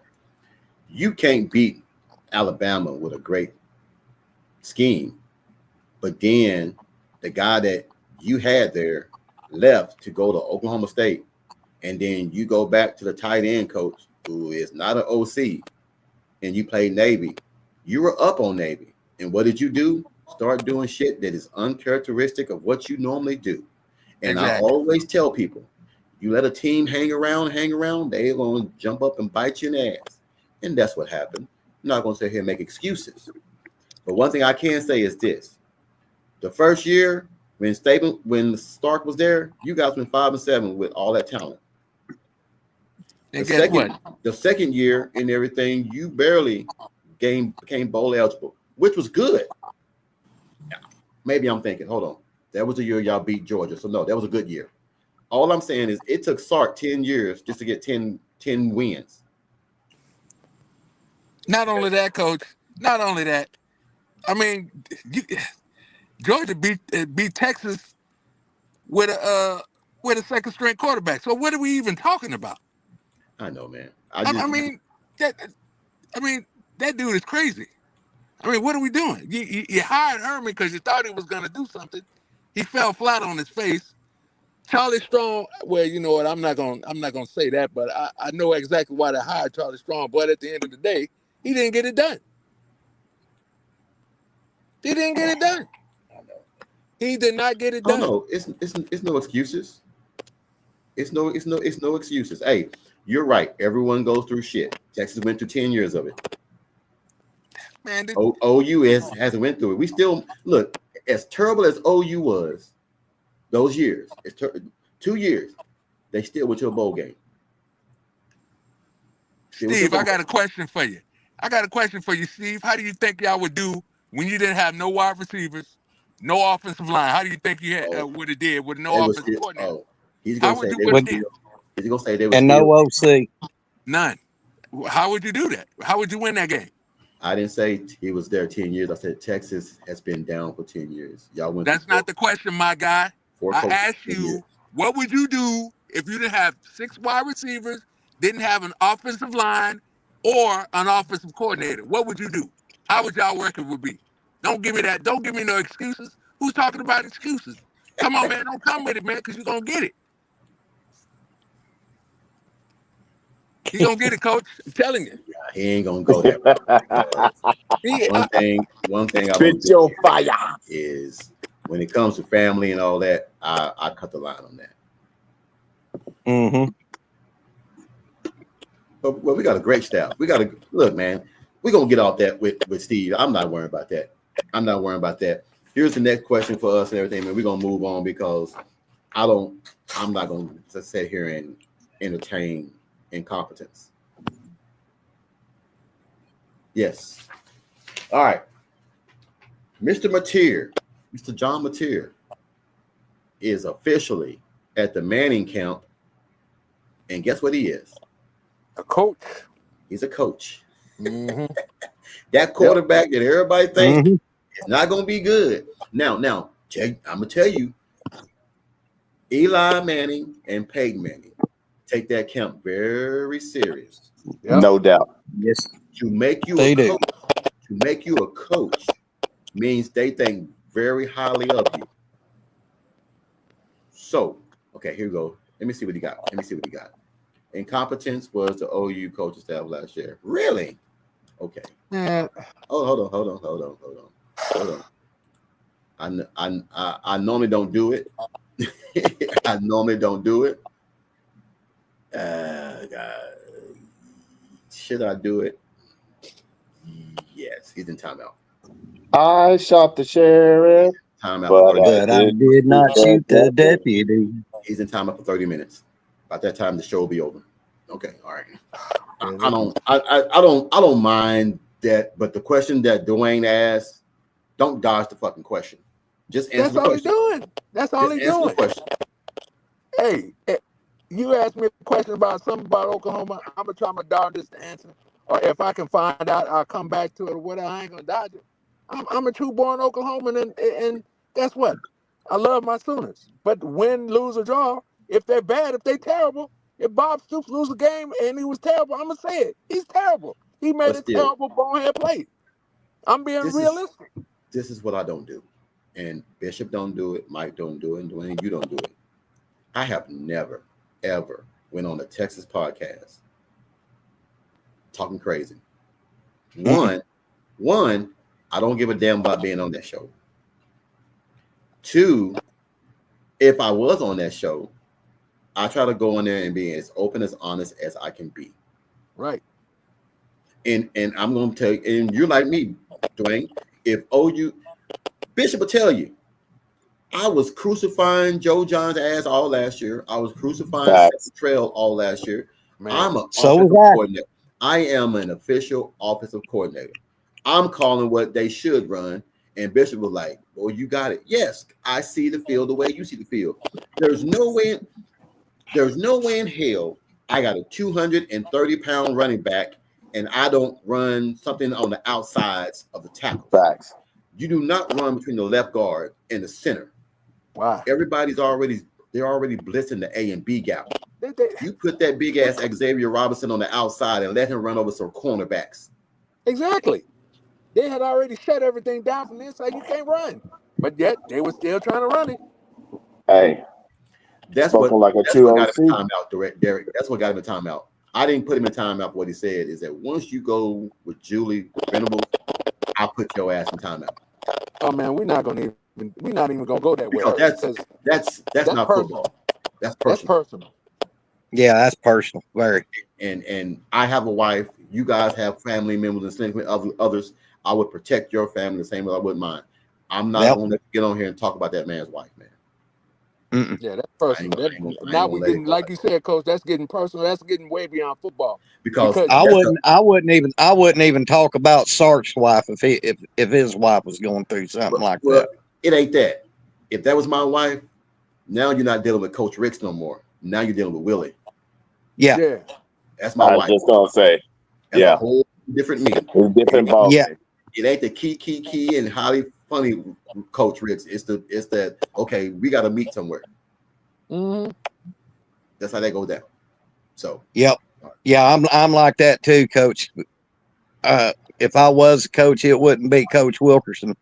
It'd be Michael Wayne. And when Michael Wayne comes out, he has a tendency to be just a little bit ornery. Yeah. I had to deal with something like that at work one time. You know, a supervisor had said something. It was just me and him at the time, and every time he wants to try to joke in public, and he makes comments about, well, telling me about, I need to do this, and he try to joke around with people around about my wife. I said, man, we're not gonna go that route. And yeah, so it happened again. I said, look, we were joking, and I said, look. I had to tell a joke and get him off, and then because I was talking to another guy, I said, you know what, man? I said, because I don't play them kind of games. I said, if it's me and you joking, we gonna joke, we gonna do that. yeah. But at the same time, you pulling jokes like that on my wife, okay? Well, then I'm gonna go my own way. I'm gonna tell you something stupid, and I'm gonna make you look stupid in front of people. But again, and it was gonna be vulgar, and I'm gonna humiliate you in front of everybody. I'm gonna humiliate. I'm gonna try my best to humiliate you. See, Dwayne, I'm you're gonna a tell you better man something than me. stupid, but then I say, you know what? I'm not gonna do that. You're a better Well, man I than I had to me. was back up. I had to back up because I was gonna humiliate the guy. You're a I better was man than I me. was living in Beaumont, Texas. The time we found out my mom had cancer, and I come into work, I was working the evening shift, and I was a welder, MIG welder, and I was crying. My eyes were swollen up.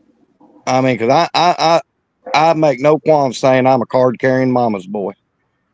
And my boss come up to me. He said, "What you crying about?"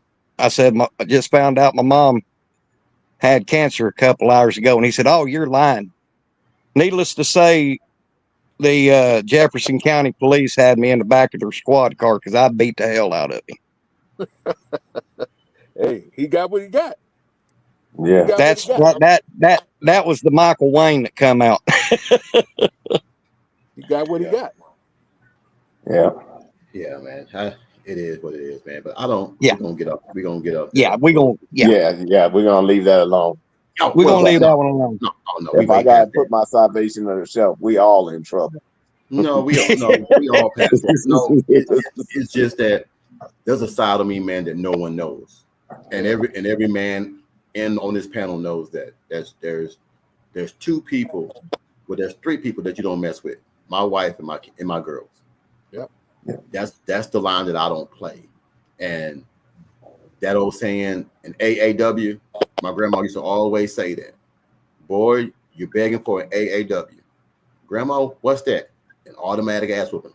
Mm-hmm. Yep. And that's what that is.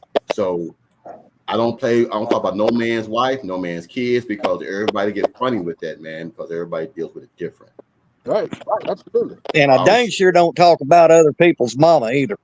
well, I'm just saying, also when a man's wife is fighting for a life, man, Yeah, that's That's disrespectful. That's yeah, straight disrespectful. yeah. But anyway, last question, yeah, guys. Before we've been on here for an hour and 38 minutes, man, and I Yeah. love this, man. This is what this show was meant to be: fellowship, talking about sports, man, talking about life, talking about things in general. I'm not gonna lie, man. I love this Thursday conversation, man. Every Thursday, I love it. The I do too, question, Coach. I'm glad you make me a part of it. hey, Me man, too. I'm truly blessed. I'm hey, glad man. I'm on with the panel. Hey, you're gonna always look, man. This show is about growth, about people coming on, man, because we're all OU fans and we all got a story to tell. We always have Yeah. something that we've been through. We all got a testament of what we've been through and what we're going through. My question to you guys is this: being realistic, what do you see OU going, and what tough games do you see OU having, and why? I'll I'll say go we're last. going to go. I'll say we're going to go 10-2, and our toughest game is going to be Alabama at Jordan Hare Stadium, especially if it's at night. Okay. And my two losses, I got I hate to say this, but Alabama and LSU. Okay. All right. Dwayne? I, Mike, I don't know about that LSU game, but Alabama, I think so. Alabama, I think so. But LSU, I got a bone. I really got a bone to pick with them. I really want to beat them like with. I really want to beat them like somebody stole something from them.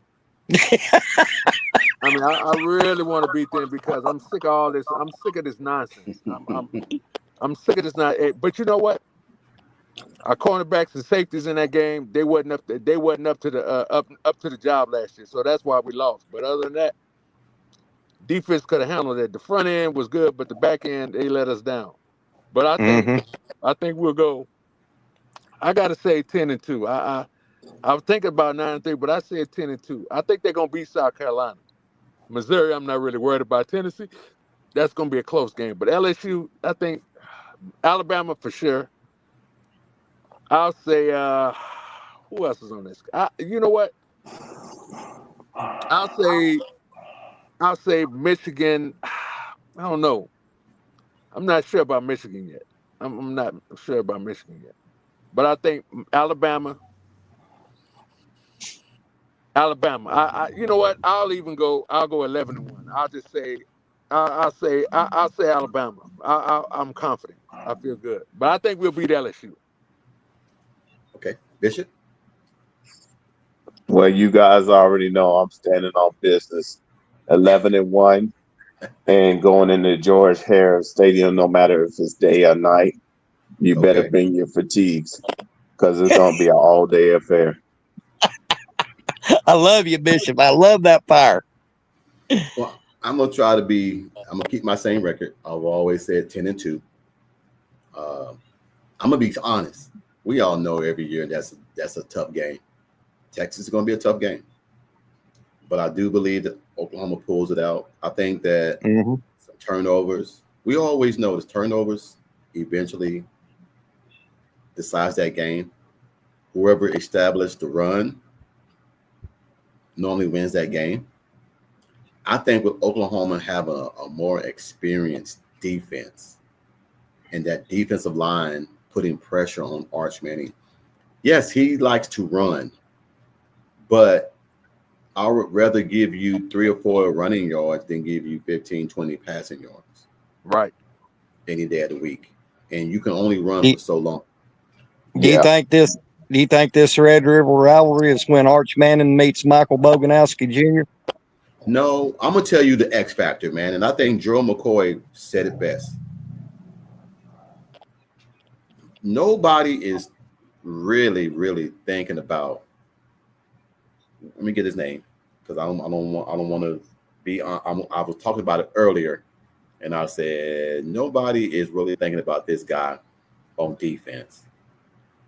And I think that this is the game that he's going to really break out.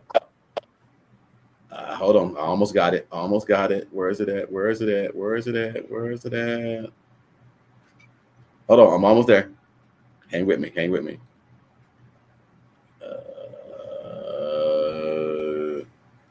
Damn it, Will. I had it. Dang it, dang it, dang it, dang it, dang it, dang it. It ain't Boganowski and everything. I think that R. Mason Thomas on one side is going to be a key factor. But I think that Halton is going to Grayson. Okay. is Okay. going to be Yeah. the X factor. G baby. Hey, Yeah. that Gerald McCoy, Caliente Gerald, silencer is Gerald McCoy, ready. Joe He's McCoy been said putting in that work. if he can get Grayson Halton, Joe McCoy said if he can just if he can figure it, if he can figure it out, that's the word he used. If he can figure it out, he's going to be an X factor in that ball game. I think with him in the interior, you got R. Mason on the outside. We don't know what man's going to do and everything. We don't know. But I think Kendall Daniels is going to be an X factor in that game. Mm. So Texas is going to be a tough game. I think OU wins it, but I think it's going to be. Look, those games have always been between when both teams are real good, 3 and 4 points, 5 points, under 7 always. Either OU blows them out, or Texas wins the game, or OU barely wins. I'm just saying you, it's just something about that game. The other game for me is going to shock you guys, and I'm not going to lie. I think, man, that South Carolina is going to be a sleeper game. I think so. I think so. Sellers and everything, man, is that quarterback, man, that when things break down, he's that Vince Young kind of quarterback. He can get that 10, 15, 20 yards. But it all depends on health. We can sit here and throw out predictions all we want to for everybody. If any of these starting quarterbacks, these 7 that are first-year quarterbacks, get injured, it's a wrap. Say, Coach, you remember that game where South Carolina played LSU? Man, Yes. South Carolina almost had that game, but again, the quarterback was hurt. Yeah. I don't believe in Brian Kelly. I don't believe in Brian Kelly. I don't believe in him. He finds a reason to fuck up something every time. I'm telling you, man, when I tell you, they're already talking about Brian Kelly, quiet as be kept. They're already talking about him. He already said he's gonna win the national championship, and if they don't do it, then these them folks in Baton Rouge, they're not having it. They got some money, but they ain't got Texas money. But they're not playing around. The one person that Arch Manning has to be out and look out for is the same one that Ewers was introduced to last year. Gentry Williams. He better be careful. Man, I hope he's healthy. You put that ball anywhere near Gentry, he gonna get it. But it's all subjective, man. We can sit here and say whatever, man. But my 2 tough games is Texas and South Carolina. I'm not worried about Alabama, man. That stigma about Alabama, it ain't the same. Look what happened in the bowl game. Michigan offense was the worst as Oklahoma's, and they beat Alabama. Yeah. Oklahoma beat Alabama with a depleted offense. Yeah. Look, guys, going to Alabama, we won by 21. Home record gives you 10 points. I still believe Oklahoma. Bryant-Denny Stadium. I said it wrong. Bryant-Denny Stadium. Okay. Bryant-Denny, yeah. I do believe Oklahoma still wins that ball game, man. It's because that stigma about the big old bad Alabama, it ain't the same no more. Right. No. It ain't. When was the last time Alabama didn't have 2 badass running backs? It's been a while. Yeah. To where you just turn the ball and just give it to them and they get you 10, 15, but look, I just think Oklahoma's gonna go 10-2. I think we'll be in the college football playoffs. And when we get in there, it's gonna be a nasty matchup for anybody that want to play us. Yeah. Because with that schedule that we got, if you go 10-2, you're definitely ready. Oh yeah. So, hey, any closing thoughts, guys, that you guys got? We've been on here for about 1:48. I got to get ready to go in here, man, and watch TV with the missus. She wants to watch some other movies and everything. So I don't have nothing, Coach, other than it's always good seeing you, Dwayne. I'll have your email, so when I do lives, you're more than welcome to come on with me, brother. Yeah, send me your email. And by the way, Coach, we got to congratulate the Thunder. We got to do it. Yes. Hey. I'm gonna do one more thing about that.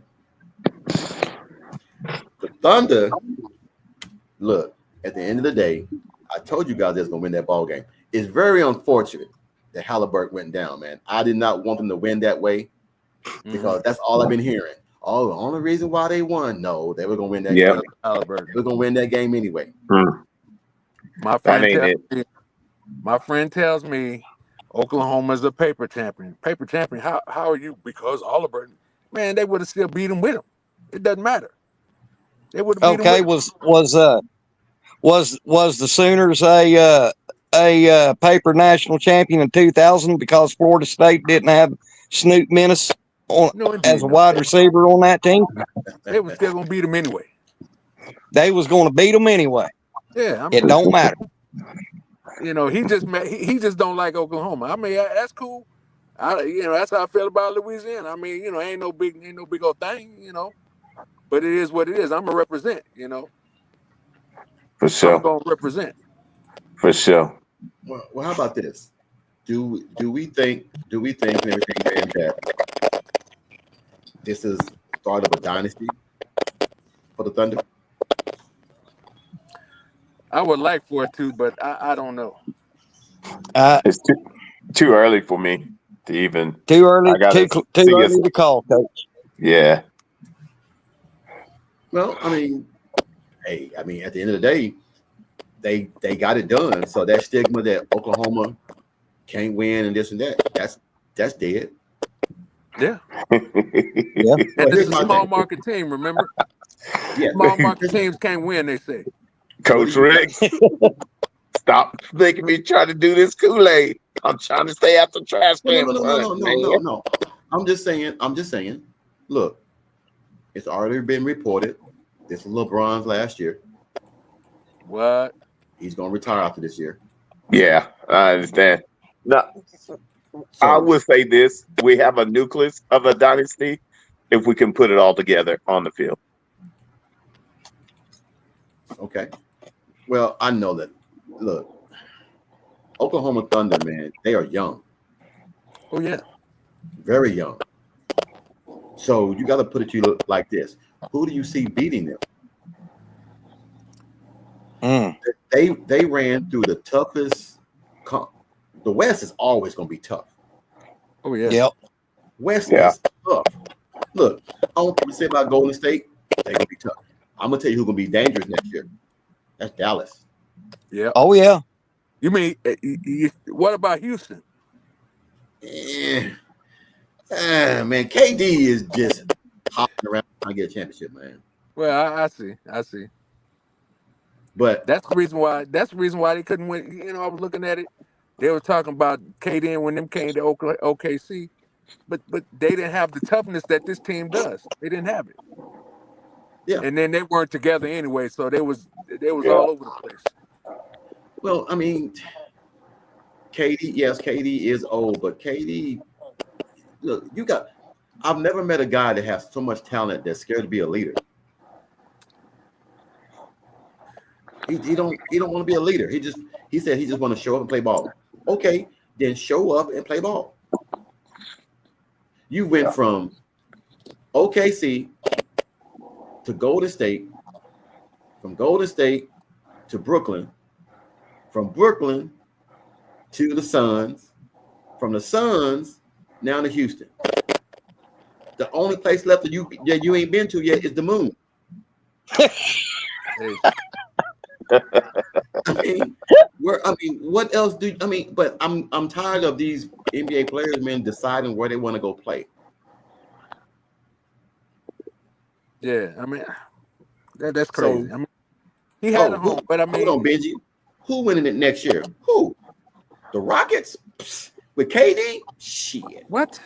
No man, not even close. Man, Van Vliet ain't gonna help him. Van Vliet ain't gonna help him. look, I'm gonna tell you this, Mm. man. Kevin Durant is okay. Well, okay, Benji. Whenever you want to put some money on that, let me know. I'm just All letting you right, know. Whenever fellas. you put some money on that, let me know. All right. Last thing I want to say, I want to give a congratulation out to Jeremiah Fears, OU product, got drafted number 7 to the Pelicans. I was shocked. Me too. Jeremiah Fears out of University Big of salute Oklahoma, to Jeremiah Fears.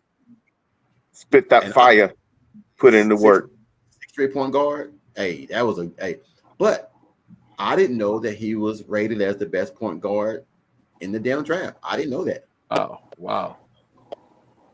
Rated. Now he wasn't. That could be subjective too, but he was graded as the best point guard out of the league. So it must have been true because he was the first point guard taken. Mm-hmm. Yeah. Oh.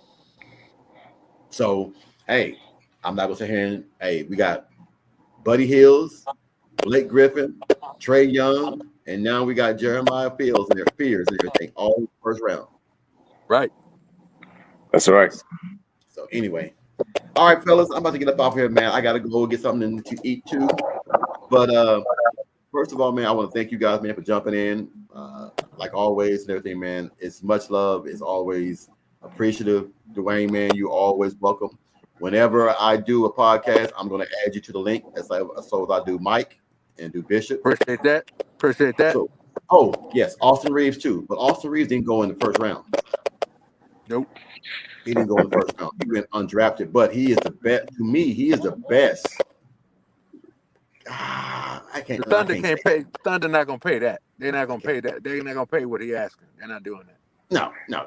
And plus, he's not leaving LA. No. That's a money market. Right. That's a money market. The money market. Yeah. You know, the taxes is crazy. Yeah. It's a money market. But this is what's gonna get me, because I heard it. I heard this is in the works. They are trying to get Giannis in Houston. They're trying, but that won't work.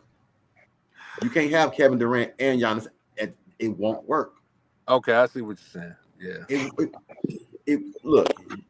It didn't. If it didn't work in Brooklyn when he had the best point guard to me, which is Kyrie, and James Harden, it ain't gonna work if you got Giannis. Yeah. Yeah. So I just don't know. I just don't know, man. I think that I'm just gonna say I don't know. Yeah. I'm glad you said that, because I was thinking, man, that might work, but that, like you said, it ain't really gonna work. He'd be better. He'd be better going to New York, like he was going to, because Giannis can win in New York. Hey, they ain't got a coach, Coach Rick. They ain't got a coach. You got rid of the best coach that you've had since Pat Riley.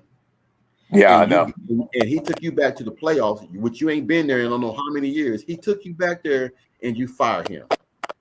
Man, all those New York teams up there like that, except for the hockey and stuff, they be on some other whole baloney.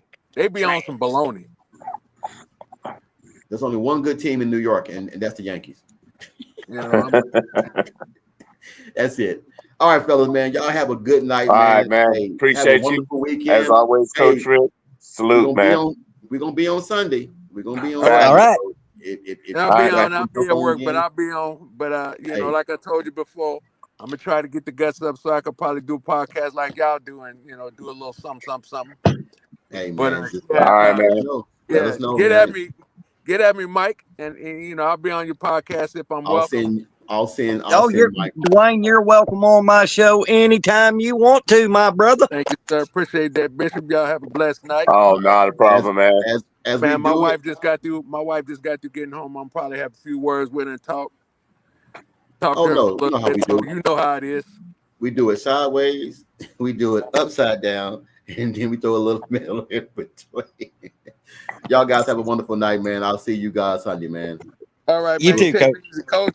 All right, Bishop, Mike, take it easy. Have a blessed You weekend. too, guys. Dwayne. Bishop. All Coach. right. Money making good, my money need a loan.